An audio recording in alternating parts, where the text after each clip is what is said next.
بالکل. جب ہم نیند کے محتاج، کھانے پینے کے محتاج، اس کے بعد ٹوائلٹ کے محتاج، اور سب سے بڑھ کر اپنی زندگی کے لیے اپنے رب کے محتاج، تو انسان تو پرفیکٹ ہے ہی نہیں ہے. پرفیکٹ صرف اللہ ہے جو کسی کا محتاج نہیں ہے. غلطیوں سے پاک صرف اللہ ہے.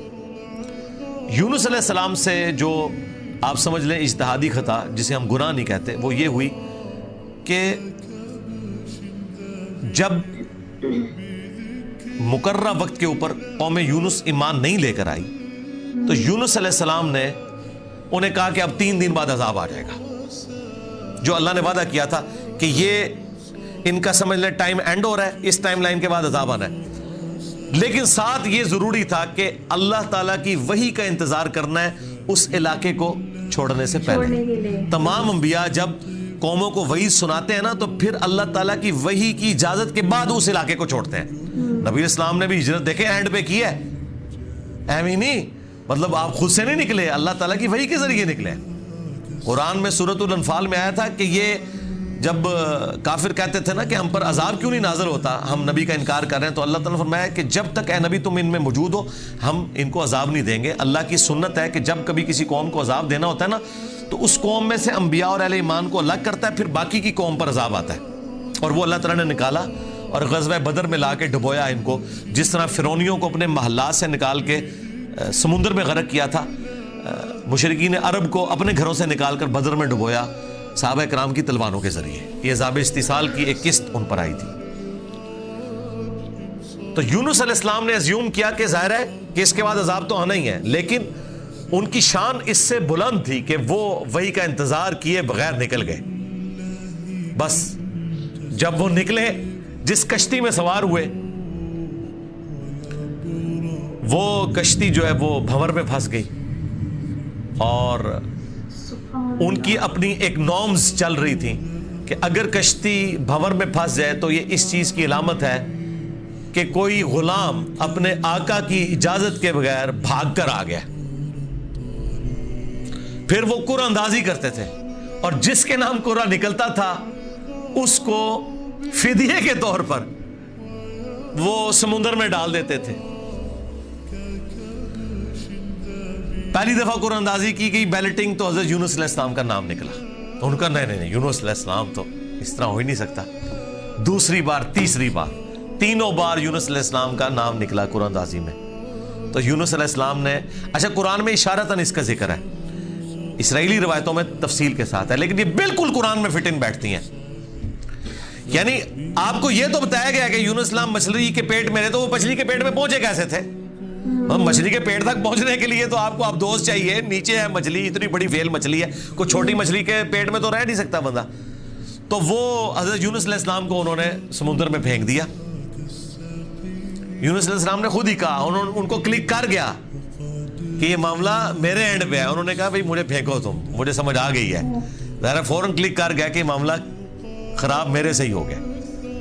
وہ ان کو سمندر میں پھینک دیا تو اللہ کے حکم سے ایک مچھلی نے انہیں نگل لیا. یہ قرآن میں ہے. قرآن میں آگے تفصیل نہیں ہے کہ کتنے دن تک، لیکن تورات میں ملتا ہے کہ 3 دن اور 3 رات تک وہ مچھلی کے پیٹ میں رہے. یہ ویسے پبلک مشہور ہے 40 دن، نہیں 3 دن. بس وہی 3 دن، وہ جو 3 دن عذاب آنے تھے نا، وہ 3 دن انہوں نے مچھلی کے پیٹ میں گزارے. اور وہ 3 دن ان کی قوم نے زندگی موت کی کشمکش میں گزارے ہیں کہ ابھی عذاب آیا کہ آیا.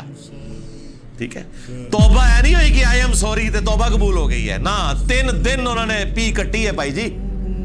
یہاں تو لوگ 1 دن جیل نہیں کاٹ سکتے، 3 دن تک انہوں نے وہ تکلیف کاٹی ہے. پھر اللہ تعالیٰ نے ان کی توبہ قبول کی ہے. اور یہاں پہ حضرت یونس علیہ السلام 3 دن تک مچھلی کے پیٹ میں، اندھیرے میں، اور دیکھیں اللہ نے ان کو ایسے کلمات سکھا دیے، مختصر تھے، پرفیکٹ تھے، بہترین توبہ. لا الہ الا انت سبحانک. سورۃ الانبیاء میں یہ دعا آئی ہے، اے اللہ تیرے سوا کوئی معبود نہیں، اور تو پاک ہے نا، پاک تو غلطی نہیں کر سکتا. انی کنت من الظالمین، بے شک میں ہی ظالم ہوں، میں انسان ہوں، انسان سے غلطی تو ہوگی. تو یہ دعا اتنی اللہ کو پسند آئی کہ سورہ الصافات میں آیا کہ یونس اگر مچھلی کے پیٹ میں ہمیں ان الفاظ کے ساتھ یاد نہ کرتے تو پھر مچھلی کے پیٹ سے اسی دن نکالے جاتے جس دن مردے اپنی قبروں سے نکالے جائیں گے. قیامت کے دن تک مچھلی کے پیٹ میں رہتے, یعنی مچھلی کا پیٹ ان کی قبر بن جاتی. اتنا غصہ ایک جملے نے ٹھنڈا کر دیا. اور ساتھ اللہ نے فرمایا کذالک ننجی المؤمنین, ہم اہل ایمان کو اسی طریقے سے نجات دیں گے.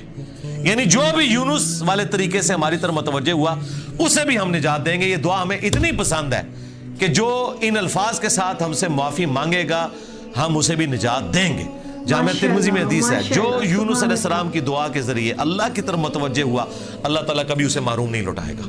لا الہ الا انت سبحانک انی کنت من الظالمین. اور جمع کے صیغے سے پڑھیں گے تو لا الہ الا انت سبحانک انا کننا من الظالمین. وہاں تھا انی کنت من الظالمین, یہ ہے انا کننا من الظالمین. دونوں طریقے سے آپ دعا مانگ سکتے ہیں. بہترین دعا ہے یہ, اسم اعظم ہے دعاؤں کی قبولیت کے لیے. قرآن میں بھی آیا کذالک ننجی المؤمنین, اور جامع ترمذی میں بھی آیا کہ جو اس دعا کے ذریعے اللہ کی طرف متوجہ ہوگا اللہ تعالیٰ اسے محروم نہیں لوٹائے گا. لہذا جو جامع ترمذی میں حدیث ہے نا کہ اللہ کی حمد اور دروشی پڑھ کے دعا کرو تو قبول ہوتی ہے, تو وہ اللہ کی حمد میں نا آپ اس کو شامل کریں. لا الہ الا انت سبحانک انی کنت من الظالمین, یہ اللہ کی بیسٹ حمد بھی ہے اور بیسٹ استغفار بھی ہے, اور ایسا استغفار ہے کہ اللہ کی رحمت کو ٹریگر کرنے والا ہے. دیکھیں آپ نے اللہ تعالیٰ کی کس چیز کو ہائی لائٹ کی ہے کہ یا اللہ تو پاک ہے, تو غلطی کر نہیں سکتا. اس کی عظمت مان لی اور پھر ساتھ ہی کہا کہ مجھے تو نے بنایا ہی ایسا ہے کہ میں غلطی کروں گا, تو دیکھ میں کمزور ہوں, میں مان رہا ہوں میں غلطی کروں گا, تو کر بیٹھا ہوں تو معاف کر دینا. اس سے بیسٹ انداز نہیں ہو سکتا اپنی غلطیوں پر معافی مانگنے کا. تو یہ حرز جاں بنائیں لا الہ الا انت سبحانک انی کنت من الظالمین. یقین کریں یہ دعا آپ کے سامنے یونس علیہ السلام ہو, مچھلی کا پیٹ, گپ اندھیرا, 3 دن 3 رات, دنیا میں کوئی آ کے آپ کو ریسکیو نہیں کر سکتا, اور موت سامنے نظر آ رہی ہے. حضرت یونس علیہ السلام اسی طریقے سے بچے ہیں جیسے مردہ کو زندہ ہو جائے. اور یہاں لوگ کہتے ہیں بڑا گرم سیکھا ہے جی, خوشبو لا کے کرنا چاہیے اور صاف ستھری جگہ. بھائی جس نے یہ کیا تھا اس سے زیادہ تعفن والی جگہ کوئی نہیں تھی. مچھلی کا پیٹ, یہ تو چلتے پھرتے, نہ اس کے لیے وضو ہونا شرط ہے, نہ اس کے لیے غسل ہونا شرط ہے, اس کے لیے صرف ایک نیک نیتی کے ساتھ اللہ کی طرف متوجہ ہونا شرط ہے کہ آپ مان لیں کہ آپ کمزور ہیں, طاقتور وہ ہے. آپ غلطی کریں گے وہ غلطی نہیں کرتا, آپ معافی مانگیں گے وہ معافی دینے والا ہے. اللہ بھی التواب ہے اور بندے بھی توبہ کرنے والے ہیں. اللہ کی توبہ یہ ہے کہ جب آپ اللہ کی طرف رجوع کرتے ہیں, توبہ کا مطلب ہوتا ہے رجوع لانا, تو اللہ آپ کی طرف رجوع لے آتا ہے.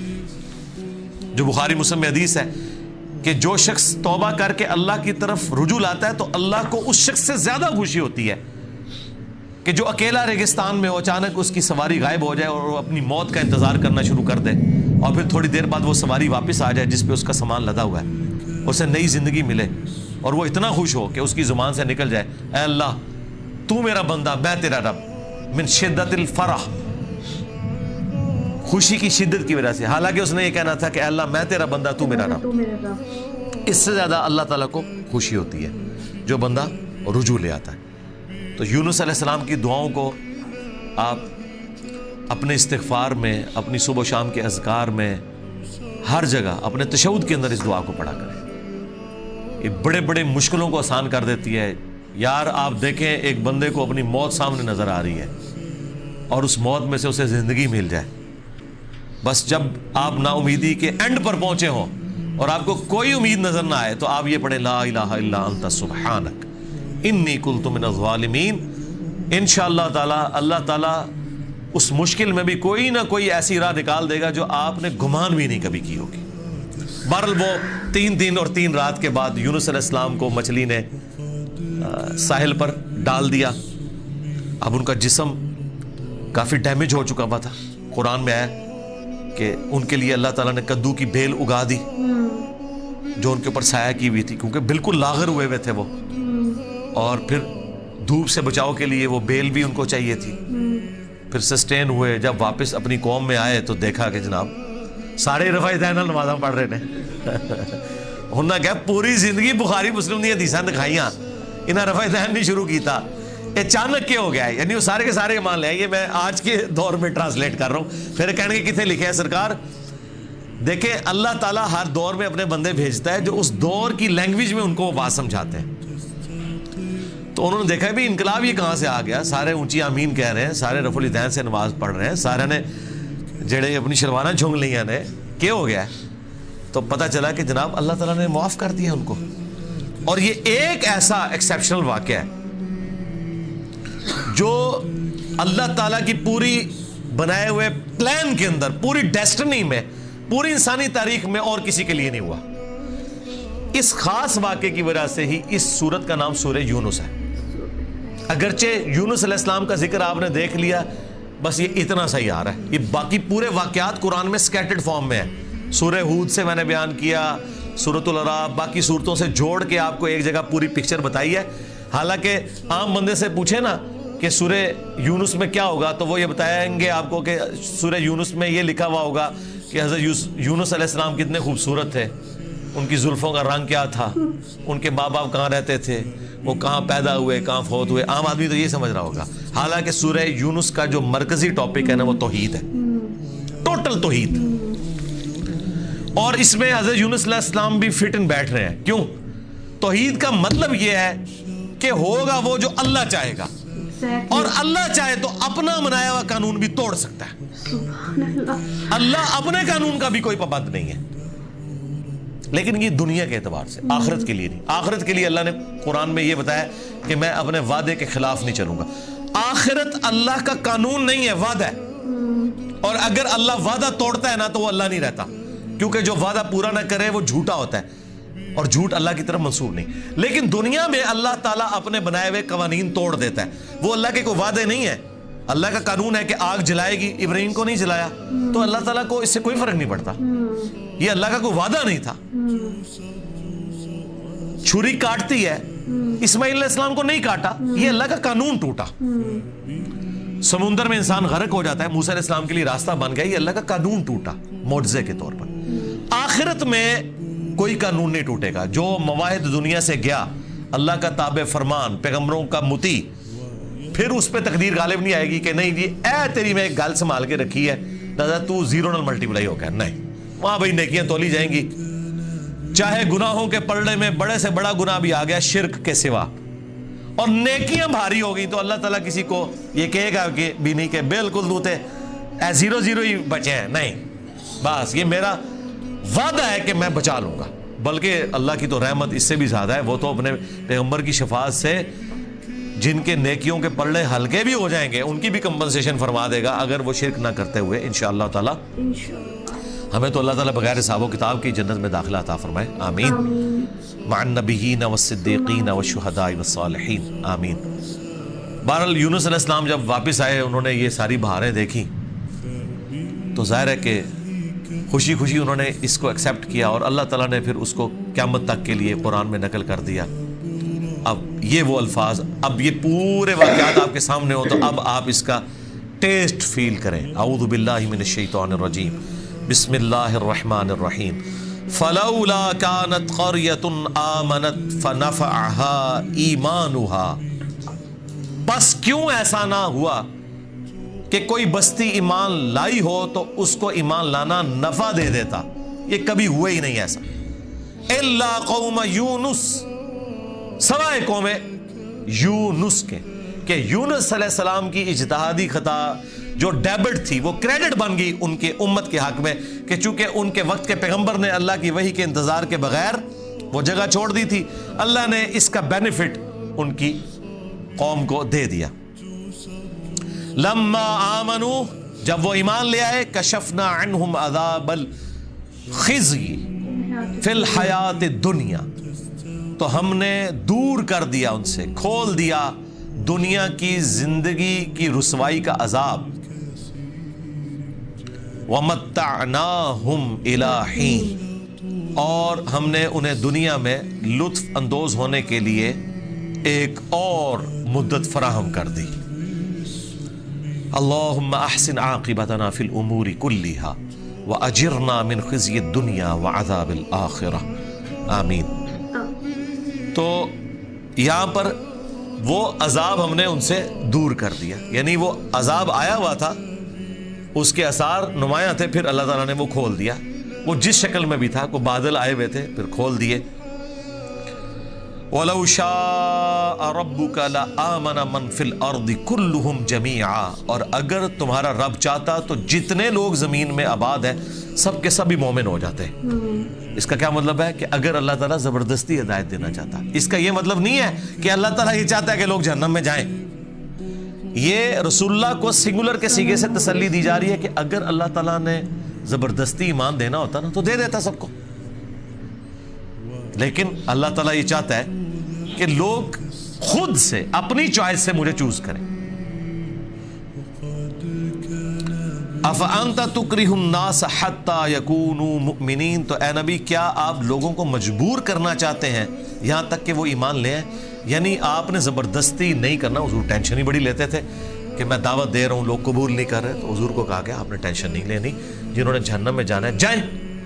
سورۃ البقرہ میں آیا کہ ہم آپ سے نہیں پوچھیں گے لوگ جہنم میں کیوں پہنچ گئے. سورہ طٰہٰ میں آیا کہ ہم نے قرآن اس لیے نازل نہیں کیا کہ آپ مشقت میں پڑ جائیں. ما انزلنا علیک القرآن لتشقى الا تذکرۃ لمن یخشی، یہ اس کے لیے ہے جو اللہ کی دھمکی سے ڈر جائے. وما كان لنفس ان تؤمن الا باذن اللہ، اور کسی جان کے لیے یہ ممکن ہی نہیں ہے کہ وہ ایمان لے آئے مگر اللہ کے اذن سے. مراد یہ کہ صرف کوشش بھی کوئی چیز نہیں ہے، اللہ کی طرف متوجہ بھی ہوں، تقدیر پلس کوشش دونوں مل کے کمپلیشن کی طرف جاتے ہیں. ربنا لا تزغ قلوبنا بعد اذ ہدیتنا وہب لنا من لدنک رحمہ انک انت الوہاب آمین. وَيَجْعَلُ الرِّجْسَ عَلَى الَّذِينَ لَا يَعْقِلُونَ، اور اللہ تعالیٰ کی سنت ہے کہ وہ گندگی ڈال دیتا ہے ان لوگوں پر جو بے سمجھ ہیں، یعنی جو اپنی عقل کو استعمال نہیں کرتے ان پر اللہ گندگی ڈال دیتا ہے، انہیں حق بات سجائی نہیں دیتی، اور دوسروں کو اللہ تعالیٰ ان کی کوشش کی سبب ایمان دے دیتا ہے. اس کو آپ دنیا میں مثال سے سمجھیں. ایک ہی بارش برستی ہے نا، زرخیز زمین پر برستی ہے تو وہاں سے کھیتی نکلتی ہے، اور گندگی کے ڈھیر پہ جب وہ بارش پڑتی ہے تو بدبو نکلتی ہے. اس میں بارش کا قصور نہیں ہے، اس گندگی کے ڈھیر کا. ایک شخص نے اپنے آپ کو خود گندگی کا ڈھیر بنا لیا کہ اس نے حق بات قبول نہیں کرنی. سبحان اللہ، بہت ہی زبردست ایکسپلینیشن ہے حضرت یونس علیہ السلام کے بارے میں. تو ان کی جو سٹوری ہے وہ ہماری کافی جگہوں پہ یاد دہانی دلاتی ہے، جس میں جیسے کہ اس سٹوری سے ہم مومنوں کے لیے ایک بہت گہرا سبق ہے، وہ یہ کہ انبیاء بھی انسانوں کی طرح غلطیوں کا شکار ہوتے ہیں، لیکن اس کے باوجود جو ہے اللہ سبحانہ تعالیٰ کی جو رحمت کی کوئی حد نہیں ہے. جب اللہ سبحانہ تعالیٰ سے سچی توبہ کی جائے اور بہت گہری دعا کی جائے تو وہ ہماری نجات کا اور معافی کا ذریعہ بنتی ہے. الطبری جو کہ 9th سینچری میں ایک پرشین ہسٹورین تھے، ان کے اکارڈنگ وہ الطبری لکھتے ہیں کہ اللہ سبحانہ تعالیٰ نے مچھلی کے جسم کو شفاف بنایا یونس علیہ السلام کے لیے، یعنی کہ ان کے لیے وہ ایک عجوبات تھا تاکہ وہ دیکھ سکے ایک تو گہرائی کو، سمندر کی گہرائی کو، اور انہوں نے ساتھ میں یہ بھی سنا کہ مچھلیاں وہاں پہ اللہ سبحانہ تعالیٰ کی حمد و ثنا کر رہی تھی. اگر ہم سورہ یونس کی ڈیپتھ میں جائیں تو ہمیں کافی کچھ ملتا ہے، یعنی کہ ایک بیوٹیفل سا ایسنس آف سورہ یونس سٹارٹ کرتے ہیں. سب سے پہلا ایسنس ہے توحید، یعنی وننس، صرف ایک خدا کو ماننا. یعنی کہ یہ سورہ بار بار ہمیں یاد دلاتی ہے اللہ سبحانہ تعالیٰ کے خلق کی طرف، یعنی کہ جتنی بھی اللہ سبحانہ تعالیٰ نے چیزیں تخلیق کی ہیں اس کی طرف، اور اس کو قائم رکھنے پر کہ اللہ سبحانہ تعالیٰ نے اسے کیسے قائم رکھا ہے اس کی طرف ہمیں بار بار یاد دہانی دلاتی ہے. سیکنڈ ایسنس ڈیوائن پاور، یعنی کہ مخلوق پر اللہ سبحانہ تعالیٰ کی لامحدود طاقت کو یہ ظاہر کرتی ہے. آسمان، زمین اور اس کے درمیان جتنی بھی چیزیں موجود ہیں ان سب چیزوں کے کنٹرول کو نمایاں کرتی ہے.